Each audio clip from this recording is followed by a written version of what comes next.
گزر جا عقل سے آگے کے یہ نور، گزر جا عقل سے آگے کے یہ نور، چراغ راہ ہے منزل نہیں ہے، چراغ راہ ہے منزل نہیں ہے۔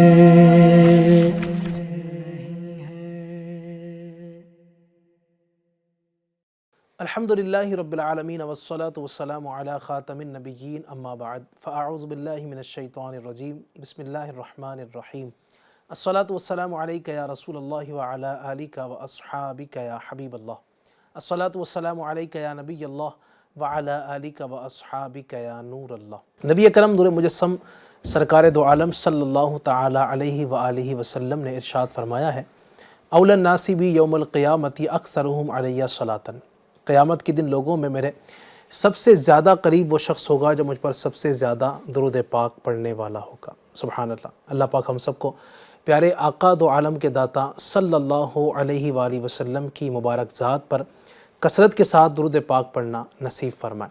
صلو علی الحبیب صلی اللہ تعالی علی محمد وعلی آلہ وصحبہ وبارک وسلم۔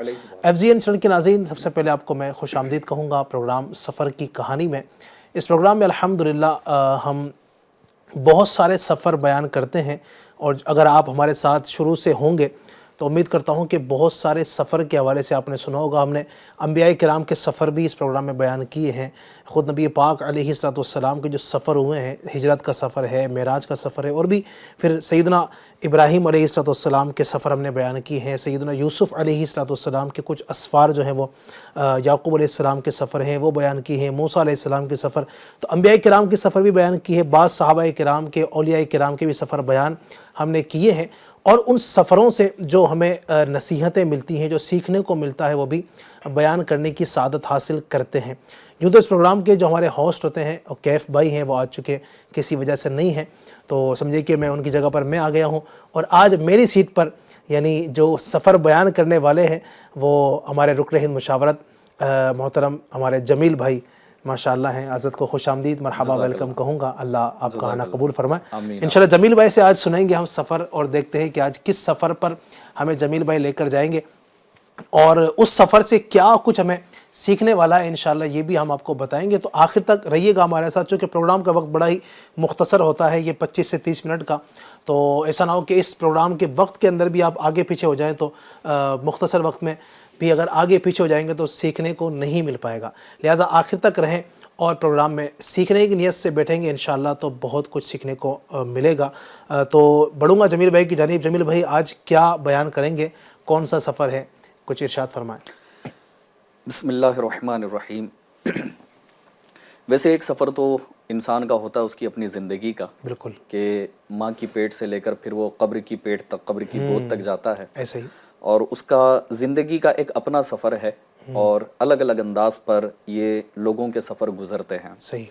دعوت اسلامی کے دینی ماحول کی اگر بات کی جائے تو اللہ پاک کی رحمت سے سفر کرتے کرتے تقریباً مجھے یاد پڑ رہا ہے کہ شاید کنٹینیو جو ایک نان اسٹاپ میرے اپنے سفر کا سلسلہ اسٹارٹ ہوا دینی کاموں کے لیے، وہ لگ بھگ 2014 سے، کیا بات، یعنی 11 سال کمپلیٹ ہو گئے، اور 12واں سال رننگ ہے، اور ایوریج اگر دیکھیں تو تقریباً ہر مہینہ کم و بیش 4000 کلومیٹر منیمم یہ سفر ہو جاتا ہے۔ کیا بات ہے، واہ۔ تو کچھ سفر ایسے ہوتے ہیں علی بھائی، ہندوستان کے میں سمجھتا ہوں کہ کئی علاقے ایسے ہوں گے ماشاءاللہ جس میں آپ جا چکے ہیں، کئی تقریباً اسٹیٹس ایسے ہوں گے، جسے کہتے ہیں کچھ کو چھوڑ کر کے تقریباً میں آپ نے ماشاءاللہ یہ سمجھیے کہ دورے کیے ہیں، اور بھی دینی کاموں کے حوالے سے، دعوت اسلامی کے حوالے سے، چونکہ اب اس سے پہلے آپ کے پاس شعبہ بھی رہ چکا ہے، کورسز، اور وہ ہند سطح پر تھا، تو یوں بھی آپ کے سفر ہوا کرتے تھے، اور ابھی آپ ماشاءاللہ ایک ریجن نگران بھی ہیں، تو یوں بھی ماشاءاللہ سفر ہوتے ہیں۔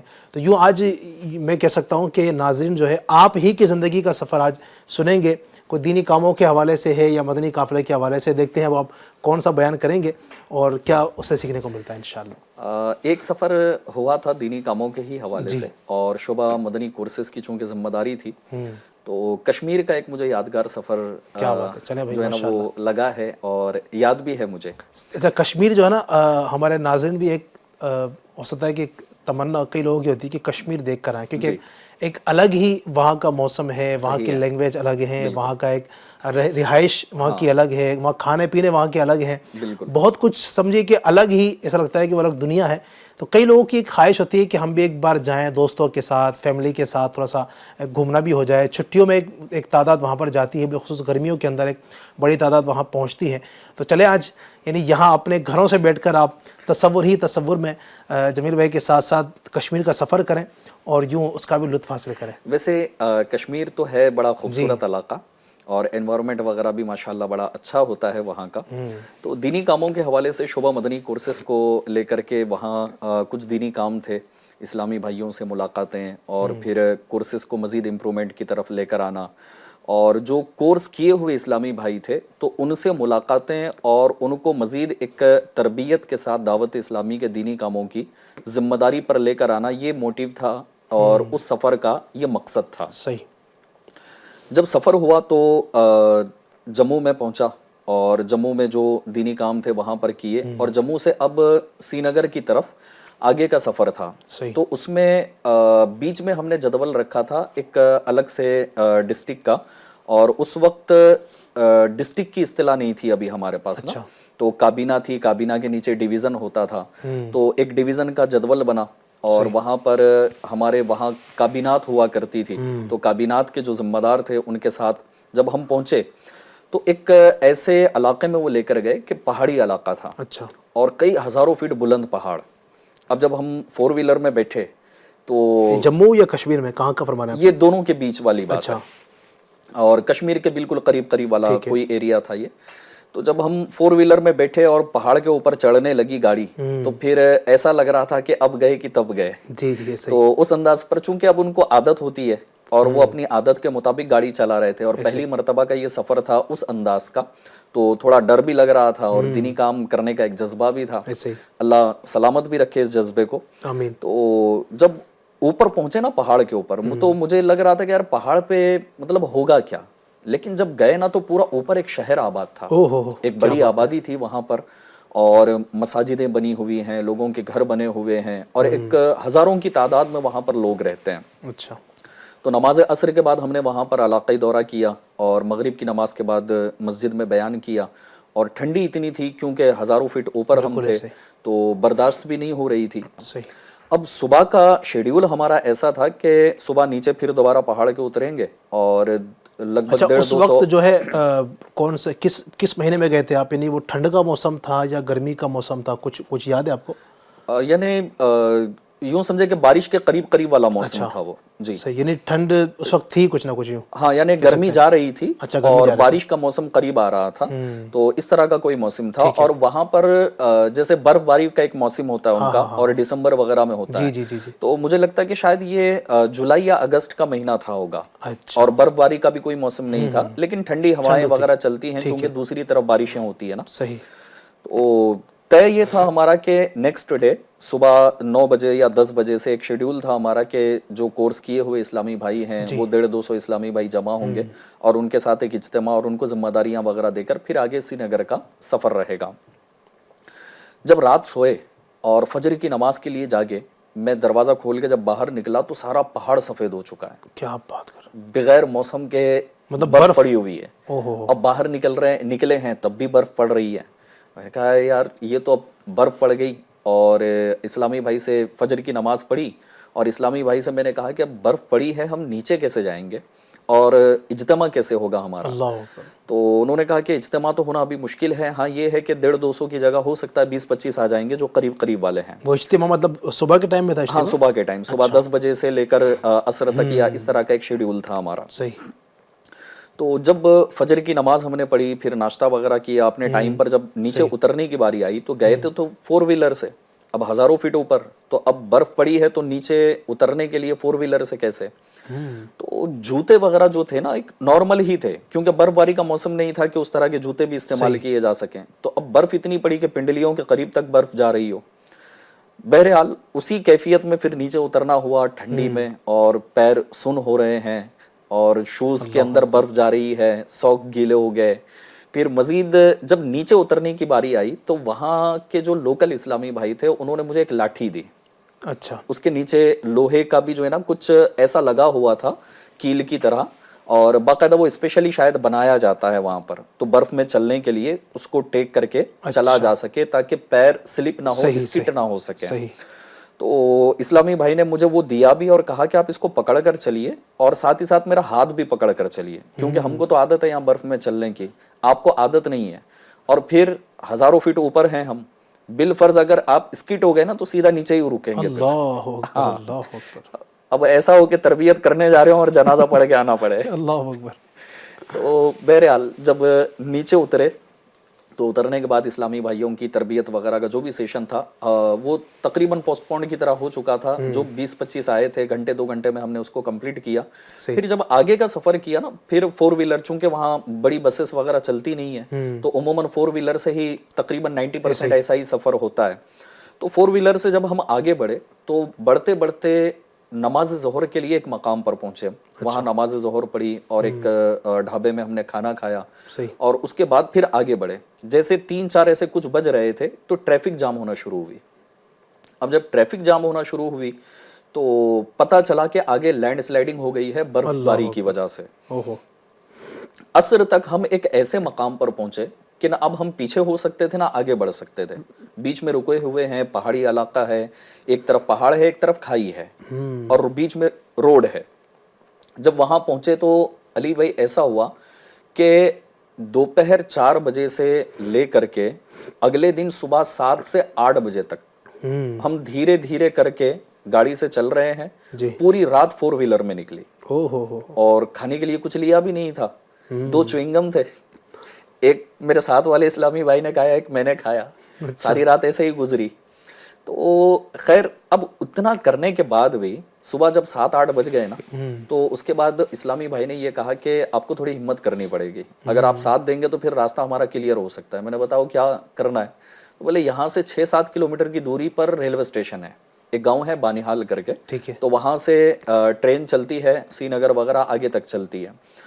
تو انہوں نے کہا کہ 7-8 کلومیٹر یا 6 کلومیٹر آپ پیدل چلیں گے تو ریلوے اسٹیشن آئے گا, آپ اگر ساتھ دیں گے تو پیدل چلتے ہیں. میں نے کہا بھائی اب ساری رات تو بیٹھے ہی ہیں, ابھی بھی روڈ کلیئر ہو نہیں رہی ہے, جام کلیئر ہو نہیں رہا ہے, تو چلو 6-7 کلومیٹر چلتے ہیں پیدل. اس کے بعد پھر تب جا کر کے ہم چلنے کے بعد ریلوے اسٹیشن پہنچے. پھر سری نگر کا جو شیڈیول ہمارا آگے تھا تو اس مقام پر پہنچے, وہاں جا کر کے پھر آگے کے کام کمپلیٹ کیے.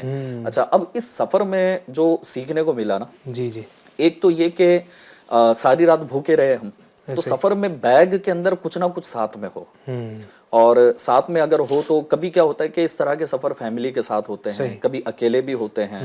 اور ابھی تو خیر ایک میرا سفر ہوا تھا, کیونکہ بزرگوں کا بھی ایک فرمان رہا ہے علماء کرام کا, جو ہمارے اس طرح دنیا بھر کا سفر کرتے ہیں نا, تو ان کا ایک انداز یہ دیکھا بھی ہے اور بڑوں سے سنا بھی ہے کہ اگر ان کو فلائٹ کے لیے ایئرپورٹ جانا ہو تو اگر ڈومیسٹک میں 2 گھنٹہ پہلے بلاتے ہیں تو وہ 3 گھنٹہ پہلے پہنچ جاتے ہیں, کیونکہ کبھی بھی کچھ بھی ایمرجنسی ہو سکتی ہے. اور ریلوے اسٹیشن کا بھی معاملہ اسی طرح سے. تو ایک مرتبہ میرا سفر ایسا ہوا تھا کہ تقریباً حیدرآباد سے دہلی کا سفر تھا اور 28-30 گھنٹے کا سفر ٹرین میں, اور میں اتنا لیٹ ہو گیا تھا, اور اس وقت پے ٹی ایم وغیرہ اس طرح کا کوئی دور نہیں تھا وہ, اور میری جیب میں نا اتنے پیسے بھی نہیں تھے کہ میں 20 روپے کے پانی کی بوٹل خرید سکوں.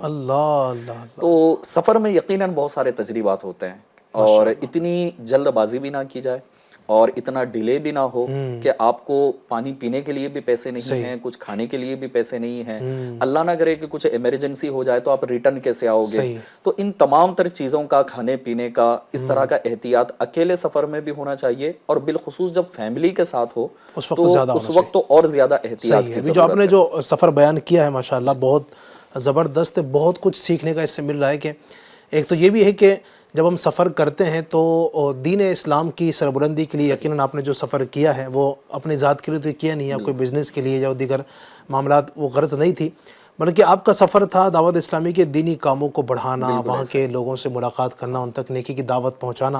تو یوں یعنی یہ بندہ سوچتا ہے کہ یار مجھے اتنی پریشانی آئی, یہ ہوا وہ ہوا, یعنی یہ چیزیں ہمیں یہ سکھاتی ہیں کہ ہم بظاہر ہم نے یہ جو مشقتیں برداشت کی ہیں، ٹھنڈی کا موسم بھی تھا، پھر ہمارے پاس جو ہے نا وہ اوڑھنے بچھانے کا وہ انتظامات بھی جو ہے وہ ہونے چاہیے وہ نہیں تھے، پھر پیدل ہمیں اتنا چلنا پڑا، پھر سواریاں بھی نہیں ملی، پھر وہ ٹریفک جام جو آپ نے بتایا کہ کئی گھنٹوں کا وہ رہا، اور کشمیر میرا بھی جانا ہوا ہے تو وہ 26 گھنٹے میں 26 کلومیٹر کا سفر طے کیا تھا. دیکھیے ہاں ایسا ہوتا ہے بالکل. بہت مطلب وہ جو لگتا ہے نا جو ٹرک جو لگتے ہیں لائن سے تو وہ بہت کافی کلومیٹر تک وہ لگے ہوتے ہیں، اور بعض اوقات ایسا ہوتا ہے کہ ون وے ہے تو ادھر سے گاڑی آئے گی یا جائے گی، بڑی وہ مشقت ہوتی ہے. یعنی ان تمام تر چیزوں کو، ان پریشانیوں کو دیکھ کر یہ سیکھنے کو ملتا ہے کہ یار ہم یہ کام کر رہے ہیں دین اسلام کے لیے، جنہوں نے دین اسلام کو ہم تک پہنچایا ہے، ان کی جو قربانیاں ہیں ان کے مقابلے میں دیکھتے ہیں تو یہ تو کچھ بھی نہیں ہے. انہوں نے اپنی جانیں تک گوا دی، اپنے گھر بار کو چھوڑا. حضور غوث پاک رحمۃ اللہ علیہ کو آپ دیکھیں نا، جب آئے ہیں آپ جیلان سے بغداد تو پھر پلٹ کر نہیں گئے. خواجہ غریب نواز تشریف لائے. میں جو اپنا سفر بتا رہا ہوں یہ تو جوانی میں ہوا نا. جی حضور غوث پاک تو بچپن میں تشریف لائے. اللہ اکبر. اور بھی جو آپ کا سفر تھا پھر وہ کس انداز کا، پھر حضور غوث پاک کے بعد آپ دیکھیں خواجہ صاحب رحمۃ اللہ علیہ کا سفر تھا، تو آپ تشریف لائے ہندوستان اجمیر شریف، تو دوبارہ پلٹ کر نہیں گئے نا. تو ان حضرات کی جو قربانیاں ہیں، ان حضرات نے جو سفر کیے ہیں، پھر وہ جو اس وقت سفر ہوا کرتے تھے، چلے آپ نے جو سفر کیے، جو ہم سفر کرتے ہیں، ٹرین اویلیبل ہے آج کل، پلین اویلیبل ہے، بسز ہیں، اسی طریقے سے 4 ویلر ہے، یا دیگر بھی سادن ہیں جو آرام سے ہم پہنچ سکتے ہیں. مشقتیں ہیں آج بھی، اور سفر کو تو ویسے بھی جو ہے نا عذاب کا ٹکڑا کہا گیا ہے، تو مشقتیں آج بھی ہیں، پریشانیاں آج بھی ہیں، لیکن بہت سارے راستے اب ہموار ہو چکے ہیں. اور جناب آپ دیکھیں نا پہاڑوں کا سفر ہے لیکن وہاں پر بھی اب روڈ باقاعدہ بنے ہوئے ہیں اور سب سسٹم ہے. اس وقت جو ان حضرات نے سفر کیے تھے، نہ روڈ تھے، نہ سواریاں تھی، اس طرح کے معاملات نہیں تھے، پھر بھی کئی ہزاروں کلومیٹر جو ہے نا وہ سفر کر کے ہندوستان تشریف لائے، ملک کے مختلف کونوں کے اندر پھیلے، اور اس انداز سے انہوں نے دین کی تبلیغ کی. یہ بہت بڑی بات الحمدللہ. تو اللہ کرے کہ ہم اس سے سیکھے بھی ناظرین، اور ہم بھی کبھی اللہ کرے کہ ان بزرگان دین کی یاد کو تازہ کرتے ہوئے ہم بھی کبھی دعوت اسلامی کے قافلوں میں نکلیں، 3 دن کے لیے، 12 دن کے لیے، 1 ماہ کے لیے، 12 ماہ کے جو دعوت اسلامی کے مدنی قافلے سفر کرتے ہیں، ہم بھی ان قافلوں میں سفر کریں گے تو پتہ چلے گا کہ واقعی دین اسلام کے لیے جن حضرات نے قربانیاں دی ہیں، بڑی آسانی کے ساتھ ہم تک دین نہیں پہنچا ہے. بہت مشقت کی گئی ہے اس کو ہم تک پہنچانے کے لیے. کئیوں کی جو ہے نا جانیں چلی گئیں، کئی شہید ہوئے ہیں، اور کئی بے گھر ہو گئے ہیں، کئی کی جو ہے نا اپنے بیوی بچوں سے الگ ہو گئے ہیں. بہت ساری قربانیاں ہیں جس کو یقیناً اس مختصر وقت میں بیان نہیں کیا جا سکتا. لیکن جو مقصد ہے بیان کرنے کا جمیل بھائی کا وہ یہ بھی ہے کہ ہم دیکھیں کہ ہم تو مشقت میں پڑے ہیں، لیکن اس سے کئی زیادہ، ہزاروں گنا زیادہ مشقتیں ان حضرات نے اٹھائی. اللہ کرے کہ ہمیں یہ سیکھنا نصیب ہو. اسی طریقے سے جو چیزیں اور بھی آپ نے بتائی ہے کہ سفر میں جب ہوں تو احتیاط کے ساتھ ہم چلیں، کس انداز سے چلنا ہے، اور جو ضرورت کی چیزیں ہیں وہ بھی ہم ساتھ میں لے کر چلیں، تاکہ مشکل وقت ہو اگر تو ہمیں یہ چیزیں بھی کام آ سکیں. جیسے وہ ایک پہلے سلسلہ ہوا کرتا تھا نا، ایک سنت باکس ہمارے یہاں چلا کرتا تھا، تو باقاعدہ اس میں کچھ نہ کچھ چیزیں ہیں نا، وہ تیل بھی ہے، اس میں کنگھی بھی ہے، اور بہت ساری چیزیں ہیں، تو کبھی بھی ضرورت پڑ جاتی ہے بندے کو تو وہ ہونا چاہیے. اس میں سفر میں بالخصوص جو کنٹینیو سفر کرنے والے اسلامی بھائی ہیں یا بزنس مینس ہیں، یہ جتنے بھی ہمارے ناظرین ہیں، میں عرض کرنا چاہوں گا کہ ان تمام تر چیزوں کا خیال رکھا جائے. صحیح. اصل میں کیا ہوتا ہے کہ کچھ جگہ پر ایسا بھی دیکھا ہے کہ انٹرنیشنل سفر ہے، گھر پہ پاسپورٹ بھول جاتا ہے، ٹرین میں بیٹھے ہوئے ہیں، ٹی ٹی آئی کارڈ پوچھے گا تو اس وقت یاد آتا ہے کہ یار میں تو بھول کر آ گیا ہوں.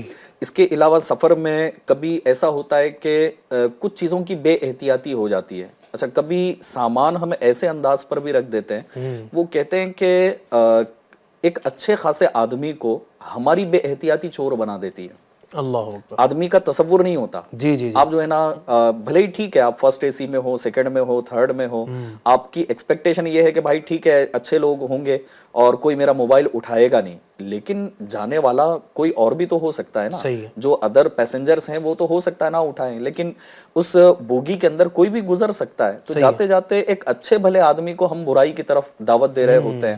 تو یوں اس طرح کی چیزیں بھی نہیں کرنی چاہیے. مزید اس کے علاوہ یہ جو کشمیر کا سفر ہوا تھا نا، اس میں ایک اور چیز سیکھنے کو ملی کہ کچھ کے سفر ٹکڑوں میں ہوتے ہیں نا، اور ایسا ہوتا ہے کہ ایک لمبے سفر میں جب جاتے ہیں تو اب جیسے میرا سفر ہوا تھا کہ میں جموں چلا گیا، جموں سے سری نگر جانا ہوا، سری نگر سے ریٹرن تو بائی روڈ ہی آنا تھا، لیکن اب یہ اس طرح کی ایمرجنسی ہوگی کسے پتا تھا. تو میں نے اپنا تقریباً یوں سمجھ لیں کہ 70% سامان والا بیگ میں نے جموں میں رکھا تھا. اور 30% صرف پیچھے پیٹھ پہ لگانے والا جو بیگ ہے. 2-4 دن کا سفر تھا تو اتنا ہی سامان لیا اور چلا گیا کہ اب ریٹرن یہیں سے آنا ہے. تو پھر ٹرین بھی جموں سے ہی تھی. صحیح. اب اس میں ہوا یہ کہ جب ریٹرن آئے نا تو ریٹرن آنے جیسی کیفیت بائی روڈ تھی ہی نہیں. اچھا. تو اب فلائٹ بک کرنی پڑی. اب فلائٹ جب بک کی تو مجبوراً بیگ کی وجہ سے پھر جموں لینڈ کرنا پڑا. اللہ اکبر. پھر ٹرین سے پھر دہلی اور دہلی سے آگے کا سفر.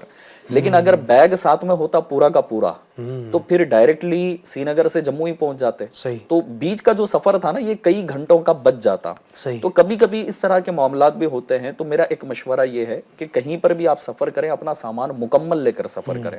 کبھی گھر سے ایمرجنسی آ جاتی ہے تو آپ کو وہیں سے ریٹرن ہونا پڑتا ہے. صحیح ہے. امید بھی نہیں ہوتی کہ میں اس طرح واپس جا سکتا ہوں. ایسا ہی ہے. تو کبھی کبھی ایسا ہوتا ہے کہ اس علاقے میں دوبارہ جانا آپ کا ہو سکتا ہے کئی مہینوں کے بعد ہو. یا تو آپ کو اتنے سامان کے لیے واپس آنا پڑے گا یا وہ کئی مہینوں کے لیے سامان کو چھوڑ دینا پڑے گا جو آگے چل کر آپ کو دشواری دے سکتا ہے. آپ کو نیا بیگ خریدنے ہیں, نئے کپڑے خریدنے ہیں, نئی ضرورت کی سامان خریدنے ہیں. تو یہ ساری اس طرح کی مشکلات ہو سکتی ہیں. ماشاءاللہ بہت خوب آپ نے بیان کیا. ایک چیز یہ بھی سمجھ میں آ رہی ہے کہ جب ہمیں اس طرح کے سفر کرنے ہوں تو وہاں کے لوگوں سے بھی معلومات لے لیں کہ بھئی ابھی موسم کیسا ہے. جیسے ایک کشمیر کی آپ نے بات کی تو برف باری بھی ہو رہی ہے نہیں ہو رہی ہے, تاکہ اس سے بھی ایک انداز ہو جاتا ہے کہ آپ جائیں تو پورا سامان لے کر جانا ہے یا رک کر جانا ہے. تو یہ بھی چیزیں ہوتی ہیں. تو یوں بہرحال ماشاءاللہ بہت کچھ اس سفر سے ہمیں سیکھنے کو ملتا ہے اگر ہم سیکھنے والے ہوں. اور سفر انسان کو بہت کچھ سکھاتا ہے. کہا جاتا ہے کہ سفر وسیلہ ظفر. سفر جو ہوتا ہے وہ انسان کو کامیابی دلاتا ہے اور سفر سے بہت تجربات انسان کو ملتے ہیں. بندہ بعض اوقات سفر سے بہت کچھ سیکھ رہا ہوتا ہے. یقین مانیے جنہوں نے سفر کیے ہیں, جیسے آپ دیکھیں گے سیدنا شیخ سعدی رحمۃ اللہ علیہ ایک بزرگ ہوئے ہیں جنہوں نے تقریباً دنیا کے کئی خطوں کا سفر کیا ہے اور انہوں نے تجربات کو اپنی گلستان اور بوستہ کتاب کے اندر جمع کیا ہے. بہت سارے واقعات ذکر کیے ہیں.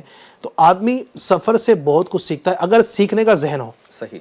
اگر سیکھنے کا ذہن ہو, اگر صرف یہ ہے کہ ٹھیک ہے جناب وہ موج مستی کرنی ہے اور ہاؤ ہلہ کرنا ہے اور ٹھیک ہے جناب وہ دوسروں کو پریشان کرنا ہے, یوں سفر اس انداز سے کریں گے تو دوسرے پریشان ہوں گے اور آپ بھی جو سفر کرنے جا رہے ہیں تو پھر وہ خواہ آپ پریشان ہوں گے, دوسروں کو پریشان کریں گے اور جو فوائد سفر کے ذریعے ملنے چاہیے تھے وہ مل نہیں پائیں گے. حالانکہ سفر ہم کریں, اللہ تبارک و تعالیٰ کا فرمان ہے سیروا فی الارض, زمین میں سیر کرو. اللہ فرماتا ہے اور زمین میں سیر کرتے ہیں تو بہت سارے عجائبات ہمیں ملتے ہیں. کشمیر کو ہی اگر آپ دیکھ لیں نا, قدرت کے جو کرشمے وہاں پر ہے, قدرت کے عجائبات ہے, بندہ دیکھتا ہے اور پھر اس کی زبان سے یہ نکلتا ہے فَبِأَيِّ آلَاءِ رَبِّكُمَا تُكَذِّبَانِ. تو اپنے رب کی کون کون سی نعمتوں کو جھٹلاؤ گے. تو سفر جب بھی ہم کریں تو ایک نظریہ ہمارا ذہن یہ ہونا چاہیے کہ میں جا رہا ہوں, نیت یہ ہو کہ اللہ تبارک و تعالیٰ کی قدرتوں کا مشاہدہ کروں گا. کوئی ایسی چیز ہے جو عذاب الہی سے ڈراتی ہے, میں اس کو دیکھ کر اپنے لیے عبرت حاصل کروں گا. کچھ چیزیں ایسی ہیں جن سے نصیحت لی جا سکتی ہے, نصیحت حاصل کروں گا. کچھ مقامات ایسے آئیں گے جہاں پر مجھے علم حاصل کرنے کا موقع ملے گا, علم حاصل کروں گا. کئی مقامات ایسے آئیں گے وہاں پر میں اولیاء کرام کی بارگاہوں میں حاضری دے سکتا ہوں, میں ان کی بارگاہ میں حاضری دوں گا, علم دین سیکھوں گا, عبادات کروں گا. اور یوں ساری چیزیں اگر ہم لے کر چلیں تو جو ایک مقصد کے لیے آپ چلے تھے, ایک مثال آپ نے سفر کیا تھا بزنس کے لیے, بزنس کا سفر بھی ہو جائے گا. اچھی نیتیں ہوں گی تو آپ عبادات بھی کر سکیں گے, علم دین بھی حاصل کر سکیں گے, عبرت بھی لے سکیں گے, نصیحتیں بھی لے سکیں گے. تو یہ ساری کی ساری چیزیں ہوتی کہ ہے وہ ڈیپینڈ کرتا ہے سفر کرنے والے کی نیت کے اوپر. تو ہم یوں اچھی نیتوں کے ساتھ سفر کریں گے انشاءاللہ تو اس کی برکتیں بھی نصیب ہوں گی. ماشاءاللہ بہت کچھ ہم نے شامل کیا ہے اور امید ہے کہ ناظرین آپ نے اس سے بہت کچھ سیکھا ہوگا. اللہ پاک عمل کی توفیق عطا فرمائے. جمیل بھائی آپ نے سفر اپنا بیان کیا, مجھے معلوم ہے کہ اور بھی آپ کے ساتھ سفر ہیں اور ہمارا چونکہ پروگرام بڑا مختصر ہوتا ہے, انشاءاللہ پھر کبھی موقع ملا تو آپ کے جو سفر ہیں جو دینی کاموں کے لیے آپ نے کیے ہیں اور آپ کے تجربات انشاءاللہ ہم پھر اس کو شامل کرنے کی کوشش کریں گے. ایک چیز اگر میں لاسٹ میں عرض کر دوں, کبھی کیا ہوتا ہے کہ دوران سفر, ابھی آج کا تو سوشل میڈیا کا دور ہے اور ہیڈ فون لگے ہوئے ہیں یا کوئی اور انسٹرومنٹ ہم استعمال کرتے ہیں, تو اس دوران سفر میں ایک کام یہ ہوتا ہے یا ایک انداز یہ ہوتا ہے لوگوں کا کہ ٹائم پاس نہیں ہوتا نا. تو ٹائم پاس کرنے کے بجائے سفر ایک ایسا ذریعہ ہے علم حاصل کرنے کا بھی جی کہ اپنے ساتھ فزیکلی کوئی کتاب رکھ لی جائے. کیا بات ہے. یا اگر آپ آئی پیڈ استعمال کرتے ہیں یا ٹیبلیٹ استعمال کرتے ہیں تو چونکہ اسکرین بڑا ہوتا ہے اس کا، تو اس میں آپ اس کو ساتھ میں رکھ لیں. دوران سفر جتنا آپ مطالعہ کر سکتے ہیں، یعنی کچھ کام ایسے ہیں، یہ میرا اپنا تجربہ بھی ہے کہ کبھی کبھی ایسا ہوتا تھا کہ 2 مہینے والے پینڈنگ کام وہ سفر کے دوران ہو جاتے تھے. بھائی ہاں یہ چیز بھی ہے، یہ چیز بھی ہے. اچھا کوئی اپنے کو لکھنا تھا یا کچھ اور چیز تیار کرنی تھی، کچھ اور بتانا تھا، یا کسی چیز کا حساب کتاب کرنا تھا، وہ سارا کا سارا پینڈنگ ہو رہا تھا مصروفیت کی وجہ سے. لیکن دوران سفر آدمی ٹائم پاس کر رہا ہوتا ہے، یا لیٹا ہوا ہے، یا ادھر ادھر دیکھ رہا ہے. ٹھیک ہے، دیکھ دیکھ کے بھی کتنا کرے گا. لیکن اگر دوران سفر کتاب ہو یا اپنے کام کی ایک لسٹ بنا لی جائے نا کہ یار یہ میرا کام پینڈنگ ہے، میں سفر میں یہ کر سکتا ہوں، بیٹھے بیٹھے یہ چیز ہو سکتی ہے، فلاں کو پیغام دینا ہو سکتا ہے، فلاں کا مسئلہ حل کرنا ہو سکتا ہے، فلاں کا سے جو ہے نا وہ کانٹیکٹ ہو سکتا ہے. اس کے علاوہ اور بھی بہت ساری چیزیں ہو سکتی ہیں. تو ناظرین سے بھی ریکویسٹ یہی ہے کہ کبھی بھی اگر آپ کا بالخصوص ٹرین میں اگر 24 گھنٹے 25 گھنٹے 30 گھنٹے اگر اس طرح کا سفر ہو تو آپ ایک لسٹ بنا لیں، اپنی چیک لسٹ، کہ مجھے دوران سفر بھی کیا کرنا ہے. اور ایسے ہی کام کریں کہ جو آپ صرف اکیلے کر سکتے ہوں، کسی اور کو ڈسٹربنس نہ ہو.